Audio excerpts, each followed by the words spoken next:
This is Peter Thompson's office. Well, if you can call it that. He's only 17, but this is where he does his work.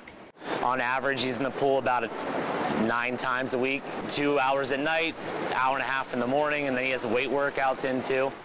I would say the first kind of competitive swimming I did was actually in the triathlon through the state games. But he caught his first glimpse of competitive swimming from his sister at a young age in this very pool at Rocky Mountain College. She was in the state games meet here, and I actually walked over from our house and watched and just kind of fell in love with the atmosphere and the feeling of it. And I think within the next month I was on deck swimming also.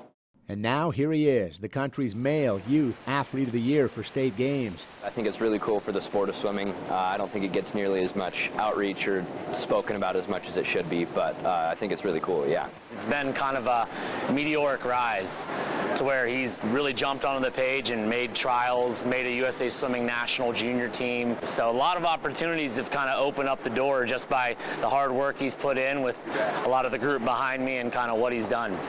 You heard him mention the Olympic trials. That's right, Thompson is that close to representing Team USA in next summer's Olympics. Those trials will be in June, and qualifying even surprised Thompson. Definitely, yeah. I think making the Olympic trials was definitely the biggest milestone I've came to so far.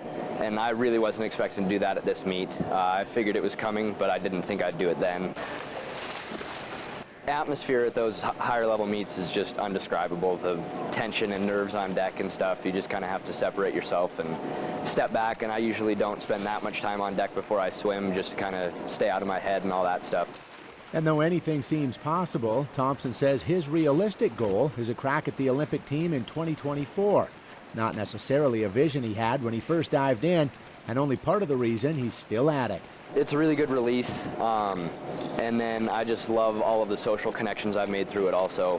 My best friends are on the swim team, and then just the physical side of things was really fun, and I just kind of kept up with it because of that.